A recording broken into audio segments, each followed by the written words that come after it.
하나님의 말씀 로마서 10장 11절 말씀 보시겠습니다.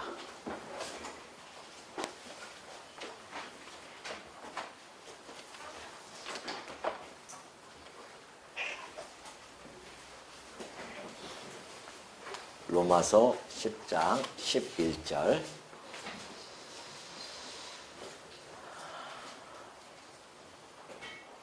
다 찾으신 줄로 알고 봉독해 드립니다. 성경에 이르되 누구든지 그를 믿는 자는 부끄러움을 당하지 아니하리라 하니 유대인이나 헬라인이나 차별이 없습니다. 한 분이신 주께서 모든 사람의 주가 되사 그를 부르는 모든 사람에게 부여하시도다. 누구든지 주의 이름을 부르는 자는 구원을 받으리라. 그런즉 그들이 믿지 아니하는 이를 어찌 부르리요? 듣지도 못한 이를 어찌 믿으리요? 전파하는 자가 없이 어찌 들으리요? 보내심을 받지 아니하였으면 어찌 전파하리요? 기록된 바 아름답도다 좋은 소식을 전하는 자들의 발이요 함과 같으니라. 15절까지 봉독해 드렸습니다. 예, 우리 지난 시간에는 매우 쉬운 구원 방식이라는 제목으로 말씀을 상고한 바가 있죠. 많은 사람들이 여전히 구원을 얻고자 자기의 노력으로 애씀을 우리는 잘 알고 있습니다. 그러나 성경은 분명하게 전달해 주기를 마음으로 믿어 의에 이르고 입으로 시인하여 구원에 이른다고 하는 너무나 명료한 그러한 구원의 방식을 전달해 주고 있습니다. 물론 방식이 이렇게 쉽지만은 그 과정이야 오죽했겠습니까? 하나님의 아들이 성육신하는 그러한 비참한 이러한 모습으로 이 땅에 오셔야 되셨고요. 뿐만이 아니라 십자가에서 죽으시는 그 모든 고통을 감내하셔야 되고요.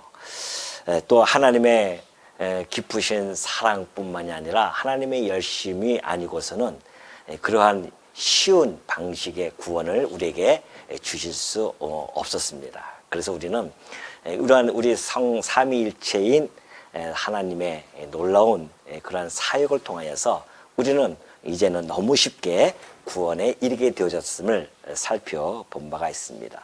그렇다고 한다면 오늘은요, 구원의 보편성입니다. 그렇게 구원의 방식이 쉬운데 그러면 누가 구원받을 수 있는가? 이것은 유대인이나 또는 헬라인, 곧 이방인들이나 지금의 모든 우리 이방인들도 마찬가지입니다.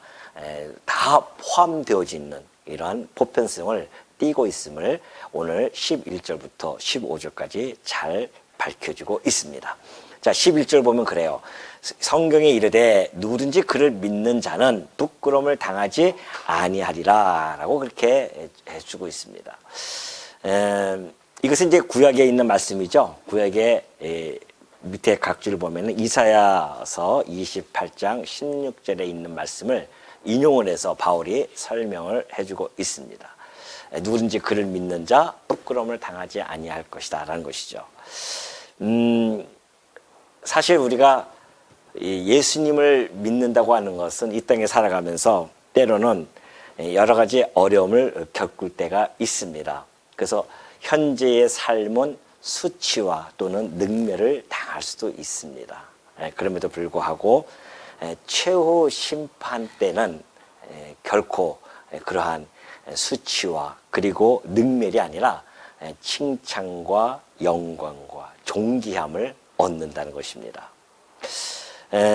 사실 우리가 이 땅에 살아가면서 만약에 우리의 바울이 증언했던 것처럼 우리의 신앙, 곧 기독교의 그 신앙이 이 세상뿐이라고 한다면, 주 안에서의 삶이 이 생애 뿐이라고 한다면 사실 우리는 가장 불쌍한 자들이라고 그렇게 선언한 바가 있습니다. 그 이야기는 우리에게는 최후 심판 때 우리에게 주어지는 놀라운 영광이 보장되어져 있다는 사실입니다. 그래서 수치를 당하지 않는다는 겁니다. 부끄러움을 당하지 않는다는 것이죠. 뭘 하면요? 그를 믿는 자는, 누구든지 그를 믿는 자는 부끄러움을 당하지 아니합니다. 생각해 보십시오. 우리가 이렇게 열심히 신앙생활을 하다가 막상 마지막 때에 딱 가봤더니만 영광과 칭찬과 존귀는커녕 예수님이 나타나지 않으셨다고 한다면은 우리는 그분이 곧 강림하실 것이다, 그분을 소망하면서 살아가는 자들인데 예수님이 나타나지 않으셨어요. 물론 뭐 그렇다고 해서 부처가 나타날 일은 더 없겠죠. 얼마나 부끄럽겠습니까? 아무도 없어요. 그거 가봤더니만. 그렇게 부끄러움을 당하지 않는다는 겁니다. 우리가 베드로전서 1장 6절에 보면은 이렇게 되어 있어요. 그러므로 너희가 이제 여러 가지 시험으로 말미암아 잠깐 근심하게 되지 않을 수 없으나 그래요. 성도들이 이 땅에 살아가면서 아까 얘기했듯이 어려움을 겪고 때로는 수치를 겪기도 하고요. 또는 모멸감을 우리가 겪기도 합니다. 그럼에도 불구하고 우리가 잠깐 근심할 수는 있습니다. 그러잖아요. 우리가 인간이기 때문에 근심 어떻게 안 할 수 있겠습니까? 어려움이 오면 근심할 수 있습니다. 그러나 거기에 머물지 않는다고 봅니다. 잠깐 근심하게 되지 않을 수 없지만은 환경은 분명히 근심할 수밖에 없는 환경이지만 오히려 크게 기뻐합니다. 누가요? 성도들은. 왜 그럴까요? 우리의 믿음, 곧 너희의 믿음의 확실함은 불로 연단하여도 없어질 금보다 더 귀하다는 겁니다. 우리가 가지고 있는 믿음, 예수 그리스도에 대한 그 강림에 대한 소망, 우리의 부활에 대한 소망, 하나님 나라를 상속받는다고 하는 그 영원한 소망, 그 소망을 가지고 있는데 우리가 그걸 믿고 있는 성도들입니다. 근데 이것은 불로 연단하여도, 우리가 이 믿음의 확실함은 불로 연단해요. 그래도 없어질 금보다 더욱 귀하다는 겁니다. 막 불로 연단하면 얼마나 고통스럽습니까? 그럼에도 불구하고 없어질 금보다 더 귀합니다. 여러분, 금이라고 하는 것은 뭡니까? 우리가 인간들이 가장 좋아하는 자들이잖아요. 우리가요, 인간들이 금을 참 좋아합니다. 뭐 길게 얘기 안 하더라도 돌덩어리 하나 하고 돌덩어리 이만한 바위 하나 하고 금반지 하나 요만한 거 떨어지면은 여러분들 어떤 거 죽겠습니까? 아직 돌덩어리 큰 걸 죽겠죠? 그걸 어리석은 자라고 하는 겁니다. 미련한 자죠. 지혜로운 자들은 뭐예요? 큰 덩어리 작지만 이것이 더 가치롭기 때문에 그 금을 짚는 겁니다. 근데도 불구하고 이 세상에서 가장 가치롭다고 생각하는 그 금마저도 어떻습니까? 결과가 없어질 성질 것입니다. 다 없어져요. 이 땅에서만 필요하지, 이 땅이 다 없어지고 나면 그것도 같이 소멸되어지는 겁니다. 그렇기 때문에 금보다 더 귀하다는 겁니다. 뭐가요? 우리 성도들의 그 믿음이. 그래서 예수 그리스도께서 나타나실 때에 칭찬과 영광과 존귀를 얻게 할 것이라 그랬습니다. 그럼 우리의 믿음은 뭡니까? 예수 그리스도께서 반드시 나타나실 것이다. 이것이 우리가 갖는 믿음입니다. 이 믿음 가지고 우리가 이 땅에 살아가고 있는 존재들입니다. 그렇기 때문에 우리가 예수를 그리스도로 믿는다고 하는 이 믿음이야말로 그만큼 이 땅에서 그 어떤 것도 견줄 수 없고요, 바꿀 수 없는 가치로움을 분명히 가지고 있습니다. 자, 우리가 부끄러움을 당하지 않게 하기 위해서 우리 주님께서는요, 이 땅에 부끄러움을 당하러 이 땅에 오셨다는 겁니다. 우리가 부끄러움을 당하지 않게 하는 이유는 우리 주님의 부끄러움 때문에 그렇습니다. 그리스도께서 정말 그 부끄러움을 개의치 아니하셨어요.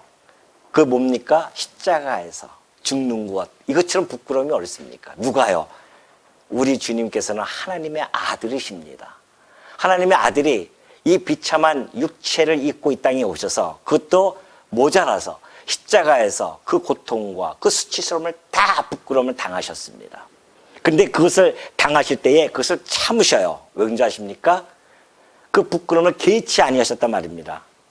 그 이유는 바로 우리들에게 그 부끄러움을 주지 않게 하기 위해서 그러셨다는 거 아니겠어요? 그러니 우리가 이 그리스도가 참 진리이시기 때문에 결코 우리는 부끄러움을 당하지 아니할 것을 여기서 천명해 주고 있습니다. 누구든지 그를 믿는 자는 예수 그리스도를 우리 믿는 자들은요 결코 부끄러움을 당하지 않는다는 것을 마음속에 간직하여 주시기 바랍니다. 그러면서 12절 보면 그래요. 유대인이나 헬라인이나 차별이 없습니다. 자, 그 부끄러움을 당하지 않냐는 자들은 유대인뿐만이 아니라 헬라인 곧 이방인들도 차별이 없습니다. 하나님의 이 구원은 차별이 없어요. 차별이라고 하는 이 단어는 세상적인 단어입니다. 하나님에게는 차별이라는 단어가 없습니다. 다만 구별이 있을 뿐입니다. 하나님에게는 구별이 있지 차별은 없어요. 그렇기 때문에 우리 인간들에게 가지고 있는 어떠한 뭐 신분이라든가 아니면 어떠한 뭐 성별 이런 모든 것들이 거기에 포함되어지지 않습니다. 하나님의 구원의 방식에는 구원의 그 대상에는 그것이 절대 포함되어지지 않음을 잘 보여주고 있죠. 내가 지식이 높든 낮든 상관이 없습니다. 내 신분이 높든 낮든 아무 상관이 없어요. 여자건 남자건 내 혈통은 아무 상관없습니다. 그것이 하나님의 이 구원에 영향력을 끼칠 수 없다는 사실을 잘 보여주고 있습니다. 그래서 구원의 보편성이라는 겁니다. 그렇지 않았으면 오늘 우리도 구원에 이르지 못했을 겁니다. 그것이 혈통으로 만약에 이어졌다고 한다면. 근데 유대인들의 착각은 혈통인 줄 알았어요. 하나님께서 그들을 선민으로 택해 주셨고 그들에게 율법을 주셨고 그래서 그들에겐 제사를 주었고 그렇기 때문에 자기네들만이 하나님의 백성이라고 착각하고 살아왔단 말이죠. 그런데 바울이 지금 그들을 향해서 이런 말씀을 전하니 바울을 얼마나 죽이고 싶어하는 마음이 굴뚝 같겠습니까? 그래서 핍박을 그렇게 한 겁니다. 도저히 자기네들이 받아들일 수 없는 그런 내용이었단 말이죠. 아니 하나님의 백성은 우리뿐이 없는데 어떻게 저 이방인들 개, 돼지, 짐승과 같은 저 이방인들이 하나님의 백성이 되어줄 수 있겠냐는 것이죠.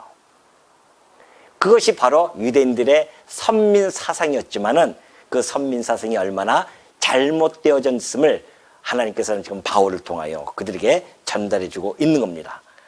헬라인이나 유대인이나 차별이 없다는 것입니다. 그러면서 주께서 모든 사람의 주가 되사 그를 부르는 모든 사람에게 부요하시도다. 우리가 주여 하고 부르는 그 예수 그리스도께서는요 모든 사람의 주가 되십니다. 그가 유대인의 땅에 오셨지만 유대인의 왕으로 오셨어요. 사실은 다윗의 후손으로 왔기 때문에 유대인의 왕으로 오셨지만은 그러나 그분은 모든 사람의 주가 되시지 한 혈통의 주로 국한되어지는 그런 분이 아님을 잘 밝혀주고 있습니다. 그분이 바로 우리의 만물 위에 계신 분이십니다. 하나님께서 우리 예수 그리스도를 만물 위에 두셨고요. 그리고 만 위에 주로 그를 삼으셨습니다. 그래서 우리 주님은 만왕의 왕이십니다. 그러니까는 모든 사람들의 주이기 때문에 뿐만이 아니라 그는 하나님의 아들로서 그 부요함을 가지고 계신 분입니다. 그럼 이 땅에 왜 오셨을까요? 우리에게 그 부요함을 전달해 주러 오신 겁니다. 그분의 가지고 있는 그 부요함의 풍성함은 이루 말할 수가 없습니다. 바울이 일찍이 에베소서 3장 8절을 통해서 이렇게 설명해 주고 있어요. 모든 성도 중에 지극히 작은 자보다 더 작은 나에게 이 은혜를 주신 것은 측량할 수 없는 그리스도의 풍성함이라고 그렇게 얘기합니다. 그리스도의 이 풍성함은 측량할 수가 없어요. 그에게는 감추어졌던 그 보화와 그 지혜가 그 안에는 가득 차 있습니다. 세상의 지혜로는 측량할 수가 없습니다. 바로 그 그리스도의 풍성함이 이 땅에 내려온 겁니다. 그래서 이 이방인에게도 전하게 하셨다는 것이에요. 한 나라에게 국한되어질 수 있는 그러한 능력이 아니셨습니다. 그런 은혜가 아닙니다. 그런 부요함이 아닙니다. 온 세계에 끼칠 수 있는 그러한 부요함을 우리 주님께서는 가지고 이 땅에 오신 분이십니다. 부요하다고 하는 것은요, 현재적입니다. 시제가 현재적이에요. 과거 끝난 것도 아니고요. 미래로 바라보는 것도 아닙니다. 계속해서 현재적으로 이때로부터 계속해서 2000년 전에 성육신하셔서 오신 그 그리스도께서 베푸시는 그 부요함은 지금까지 계속 주어지고 있습니다. 그리고 그의 구원의 은혜와 그 능력은 무한하다는 것입니다. 그러니까 우리들에게까지 지금 영향을 끼칠 수 있는 그런 분이시죠. 그래서 우리가 그리스도를 갖다가 우리는 만왕의 왕이십니다라고 이렇게 이야기합니다. 만유의 주인이십니다라고 그렇게 이야기를 하시죠. 그분이 사실은 하나님의 아들이시기 때문에 세상의 모든 부요함을 다 가지고 계신 분이죠. 이 세상에 그 어떠한 것도 그분 것이 아닌 것이 없습니다. 실상은 우리 주님이 우리가 믿는 우리 예수 그리스도는 그런 분이셔요. 그러나 이 땅에 뛰어난 어떤 성인 정도가 아니라 하나님의 아들이십니다. 모든 만물을 지으신 분이시에요. 그분이 이 땅에 오신 겁니다. 그러니 이 모든 만물이 다 그분의 것이에요, 사실은. 그런데 그 부요함을 가지고 계신 분이 우리에게 부요함을 전달해 주기 위해서 이 땅에 오셨다는 거 아니겠습니까? 그 오셔가지고 만물의 찢기와 같은 우리들에게, 그리고 가난한 우리들에게 우리를 부요하게 하러 이 땅에 오셔서 그분이 그리스도의 그 은혜를 우리들에게 넘치도록 주심으로 말미암아 우리가 오늘 부요함을 얻게 되어졌습니다. 그래서 우리는 믿음의 부요한 자들이고 하나님 나라를 상속받는 이 부요함을 누리게 되어진 자들이에요. 그래서 예수님께서 요한계시록 보면요, 서머나 교회에게 이렇게 편지를 보내주십니다. 네 환난, 네 궁핍 내가 알고 있다는 겁니다. 그러나 실상은 내가 부요한 자다, 그렇게 설명해줘요. 아니 이런 이율배반적인 그런 이 삶이 어디 있습니까? 이런 역설적인 이야기가 어딨냐 말이죠. 네가 지금 환난 속에 있어요. 우리가 궁핍함 속에 있습니다. 얼마나 힘들겠습니까? 아무것도, 그때 당시에 초대교회 사람들은 쫓겨납니다. 예수를 믿음으로 말미암아 쫓겨나요. 아무것도 가질 수도 없고요. 가난한 자가 되어지고 그렇게 살아가는 자들입니다. 그럼에도 불구하고 우리 주님의 편지는 이렇게 전해주고 있다는 말입니다. 실상은 네가 부유한 자다. 네가 가난한 자 같으나 사실은 많은 사람을 부유할 수 있게 해줄 수 있는 자들이다. 성도는요, 가난한 자 같아도요, 우리에게는 부유함이 있습니다. 왜요? 우리는 믿음에 부유하기 때문에 그렇습니다. 우리는 많은 사람들에게 부유함을 전달해 줄 수 있는 자들이에요. 돈 몇 푼 주는 것이 그것이 부유함이 아니라 하늘의 신령한 복을 다 받은 자들이 부유함을 누릴 수 있다는 겁니다. 우리는 아무것도 없는 자 같습니다. 그러나 실상은 모든 것을 가진 자들입니다. 왜요? 하늘의 신령한 복을 다 받았을 뿐만이 아니라 하늘의 그 영원한 기업을 상속받은 자들이기 때문에 그렇다는 거 아니겠어요? 그런 분자들이 바로 성도입니다. 이 땅에서 우리가 좀 못 살고 힘들다 할지라도 그것은 하나님이 나를 나되게 하시는 방법이기 때문에 그것 때문에 우리가 괴로워하고 근심할 필요는 없습니다. 우리가 본질적으로 어떤 자인 줄 깨닫고 살아가는 것이 중요하죠. 맞습니다. 우리가 아무것도 가진 거 없는 자 같으나 실상은 모든 것을 가진 자들이고, 우리가 가난한 자 같으나 많은 삶을 부유할 수 있게 해줄 수 있는 자들, 근심하는 자 같아요. 그러나 우리는 항상 기뻐할 수 있는 자임을, 우리는 예수 그리스도를 믿음으로 그러한 부유함을 누리는 자임을 믿으시기를 바랍니다. 그를 부르는 모든 사람에게 부유하시도다. 그러면서 누구든지 주의 이름을 부르는 자를 구원을 받으리라 그래요. 모든 자. 이제 요엘의 말씀이죠. 이거는 구약 성경의 요엘의 말씀인데, 실상은 우리가 하나님께서 처음 역사 초기에 아벨이 죽고 나서 셋을 주십니다. 그 셋이 에노스를 낳아요. 그리고 그들이 비로소 여호와의 이름을 부르기 시작합니다. 그 역사 초기에서 가장 먼저 여호와의 이름을 부른 분이 바로 셋이죠. 셋이 자기 아들을 낳고 나서 여호와의 이름을 부릅니다. 언약대로 이루시는 자의 그 이름을 부르면서 찬송하고 예배를 드립니다. 이때로부터 시작해서 그 에녹과 노아를 거쳐서요, 한번 물심판을 다 당해요. 그리고 여호와의 이름을 부를 자를 하나님이 찾아오십니다. 그분이 바로 누구예요? 아브라함이었어요. 그 아브라함에게 가서 그 여호와의 이름을 가르쳐주고 여호와의 이름을 비로소 그가 또 부릅니다. 그리고 모세를 통하여서 이스라엘 백성들에게 그 여호와의 이름을 부를 수 있도록 그들에게 그 은혜를 베풀어 주십니다. 그러니까 구약 백성들은 그 이방인들은 여호와의 이름을 모르죠. 그러나 이스라엘 백성들에게 그 여호와의 이름을 부를 수 있도록 허락을 해 주십니다. 그게 은혜였거든요. 그래서 이스라엘 백성들이 여호와의 이름을 부릅니다. 그러나 하나님의 본심은 한 혈통에 국한되어져서 여호와의 이름을 맡기지 않았습니다.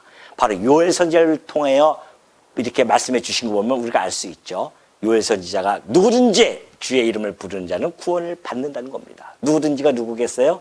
이스라엘이나 또는 이방인이나 상관이 없습니다.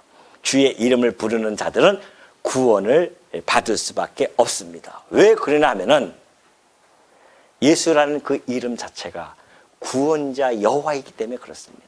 여호와는 구원하시다는 뜻을 가지고 있기 때문에 예수님은 그 구원을 시키러 이 땅에 오신 분이에요. 그러니 그분의 이름을 부르면은 구원을 얻을 수밖에 없다는 겁니다. 사도행전에 보면은 베드로가 복음을 전하면서 그렇게 아주 힘있게 전합니다.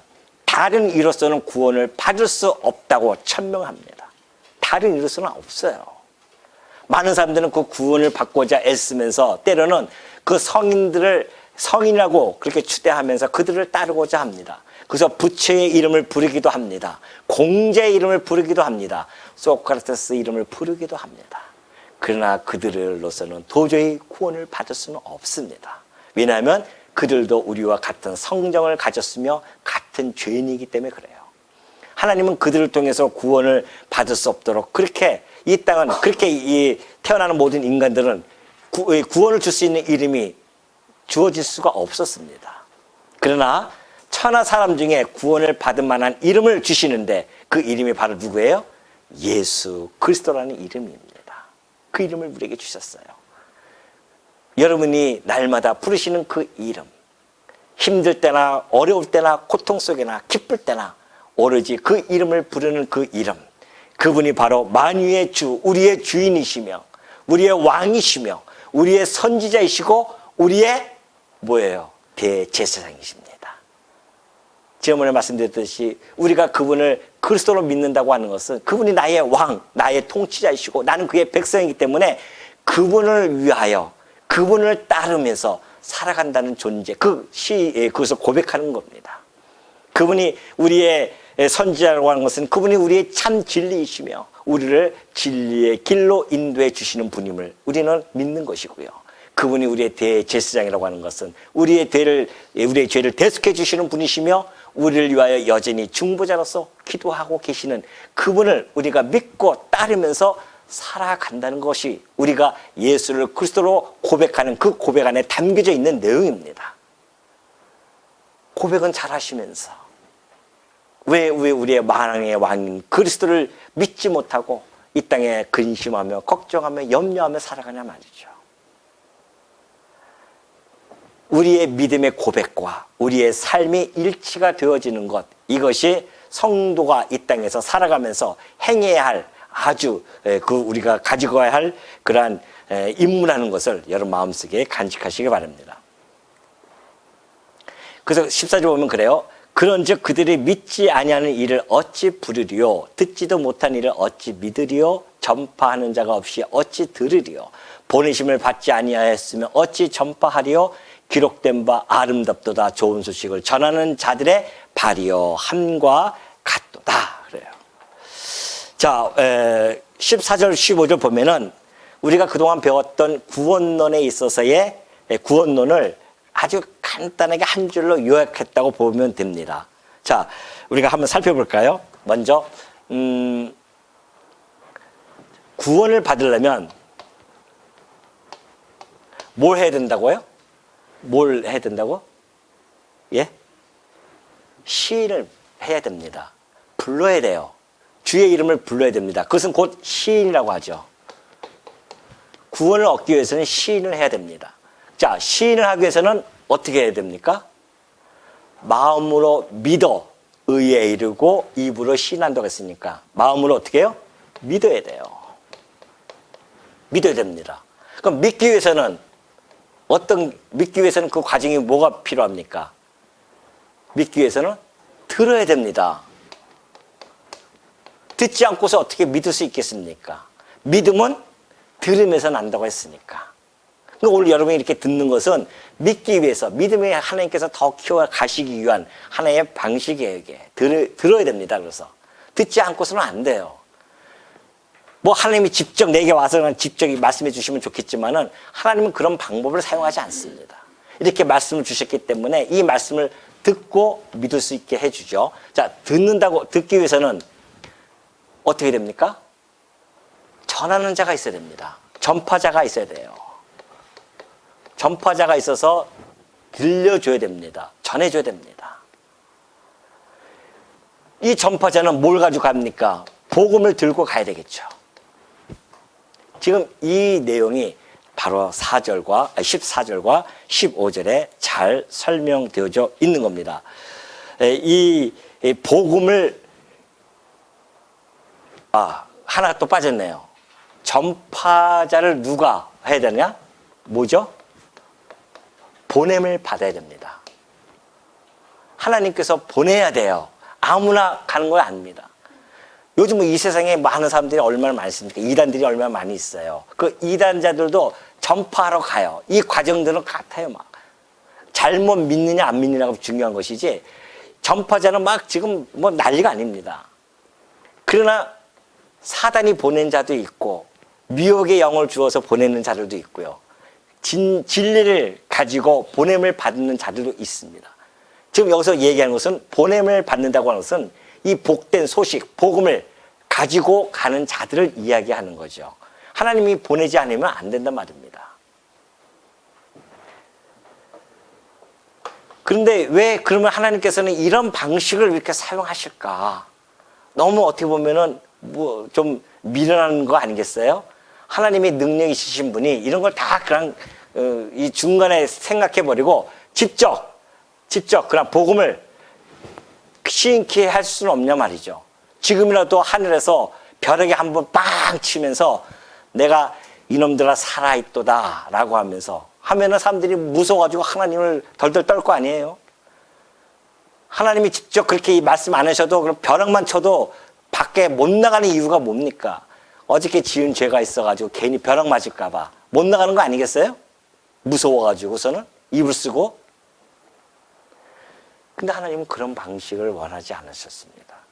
그럼 어떤 방식을 원하셨을까요? 바로 고린도전서 1장 21절 보니까 하나님의 지혜에 있어서는 이 세상이 자기 지혜로 하나님을 알지 못하므로 하나님께서 전도에 미련한 것으로 믿는 자들을 구원하시기를 기뻐하셨어요. 무슨 얘기입니까? 하나님이 이러한 방식으로 구원에 이르게 하는 것을 기뻐하신 겁니다. 하나님이 그것이 주권이에요. 하나님 기뻐하신 일이기 때문에 그렇게 하신 겁니다. 그럼 왜 이런 방식을 하나님 기뻐하십니까? 라고 우리는 물을 수 있는 존재들이 아니에요. 그럼에도 불구하고 우리가 한번 추론을 해본다고 한다면은 이 방식이, 우리가 이 방식, 이 복음을 들고 전하는 자들이 전파해서 듣고 믿고 구원에 이르는 그 모습에 너무너무 기쁜 겁니다. 여러분 안 해보셨습니까? 해보십시오. 여러분이 전해서 복음을 전달해 줬는데 어떤 분이 그 복음을 듣고 감격하고 감동해서 하나님 앞에 돌아온다고 하면은 그것처럼 행복한 거 있을까요, 없을까요? 안 해봐서 모르신다고요? 한번 해보시라니까요. 그것처럼 행복한 거 없습니다. 하나님 그 기쁨을 우리에게 주시고자 하시는 거예요. 그것뿐만이 아니라 받는 자들도 기뻐하고요. 그래서 하나님이 이러한 방식을 기뻐하셨습니다. 그러니까 마가복음 1장 38절 보면은 하나님의 아들이 이 땅에 오셔가지고서는 이렇게 말씀하셨어요. 이르시되 우리가 다른 가까운 마을들로 가자. 거기서도 뭐 한다? 이런 방식으로 내가 전도하리니 내가 이를 위하여 왔노라 그래요. 하나님의 아들, 아버지의 기뻐하심을 알기 때문에 이 땅에 오셔서 이런 그 과정, 어렵고 고통스러운 이런 과정을 겪는 겁니다. 여러분이 한번 어떤 사람이 구원을 받게 하기 위한 이 과정이 그렇게 쉬운 게 아니잖아요. 가서 시인하고 믿게 하려면 가서 전파해야 되는데 전파한다고 하는 것이 한마디 해서 듣는 경우도 있지만은 잘 안 된단 말입니다. 근데 또 가서 권면하고 또 가서 말씀을 전하고, 말만 가서 하면 되겠습니까? 가서 커피라도 사줘야 되고 가서 점심이라도 먹여야 되고, 이런 과정 속에서 점점 전파하면 듣다 보면은 믿음이 생긴단 말입니다. 결국에 가서는 그가 시인하여 구원에 이르는 이 놀라운 구원의 바늘에 쓰게 되어졌을 때의 그 기쁨, 행복감, 이루 말할 수가 없죠. 그래서 이 전파자들의 발이 아름답도다, 그런 거예요. 아름다운 발이에요. 이것이 바로 15절의 말씀입니다. 아름다운 발이라, 그렇게 이야기를 해주고 있지 않습니까? 기록된 바 아름답도다, 좋은 소식을 전하는 자들의 발이여. 좋은 소식, 기쁜 소식 아닙니까? 복음이. 이 기쁜 소식을 전하는 자들의 아름다운 발이요. 여러분, 인터넷 가셔서 발레리나 그 강수지 아시죠? 강수지 발 한번 쳐보십시오. 그 한때 회자가 되었잖아요. 그 강수지의 발이 정말 기형적으로 그렇게 생겼습니다. 그럼 애당초 그렇게 했을까요? 아니에요. 그는 그 발레를 하기 위해서 발이 완전히 기형적으로 바뀔 정도로 그렇게 그가 힘쓰고 애쓰고 연습하고 훈련한 거 아니겠습니까? 근데 많은 사람들이 그 발을 보고서는 밉다고 얘기한 사람이 없습니다. 뭐라고 얘기합니까? 아름다운 발이라고 이렇게 다 평가를 합니다. 축구선수 박지성 발도 마찬가지입니다. 한때 그 발도 많은 사람들에게 회자가 됐거든요. 축구를 얼마나 열심히 했으면 발이 기형적으로 바뀔 정도로 그렇게 한단 말이죠. 그 발 보고서는 미운 발이라고 이야기하는 사람은 아무도 없습니다. 아름다운 발로서 그들에게 정말 박수를 보내주고 있지 않습니까? 자기의 영광을 위하여, 또 그 발과 그 발들은 나라의 영광을 위하여 얼마나 많이 유용하게 썼습니까? 많은 사람들이 그 발을 보고 그래서 박수를 치는 겁니다. 아니, 자기의 영광과 나라의 이 없어질 이 세상의 영광을 위하여도 그렇게 수고함으로 말미암아 그렇게 많은 사람들에게 감동을 주는데, 한차 복음을 전파하는 자들은 생명을 살리는 겁니다. 한 영혼, 천하보다 귀한 한 영혼을 살리는 그 발이에요. 그 발이 어찌 아름답지 않을 수 있겠냐 말이죠. 여러분들이 그 발을 다 가지고 있는 자들입니다. 먼 나라에 있는 그 발이 아니에요. 바로 하나님께서 여러분에게 그런 아름다운 발을 다 평안의 그 복음의 신발을 신겨줬단 말입니다. 그러니 여러분, 우리가 이 일을 우리들에게 맡기셨어요. 교회에게 맡기셨단 말입니다. 여러분들의 발을 그렇게 만드셨습니다. 복음을 여러분에게 심어줬어요. 여러분 마음속에 좀 복음이 있지 않습니까? 그 복음의 뜨거움이 어찌 내 육체의 차가움으로 짓누르고 있냐 말이죠. 그 복음의 가슴이 뜨겁게 용서심 치면서 전파할 수밖에 없는, 그래서 우리가 아름다운 발을 가지고 들려주러 가는 자들입니다. 이것이 바로 성도들이에요. 오늘 이 하나님께서는, 우리 주님께서는 우리들에게 이 구원의 이 여정을 우리들에게 맡겨주신 겁니다. 여러분 각자가 하나님이 주신 그러한 신발을 신고 오늘도 또 내일도 걸어가시면서 어디에 가시든 간에, 직장에 가시든 간에, 가정에 있어든 간에 그 아름다운 발을 여러분들이 한 걸음 한 걸음 걸어나가면서 주님이 맡겨주신 이 복된 기쁜 소식을 전하는 주의 종들이 되어지시기를 당부드립니다.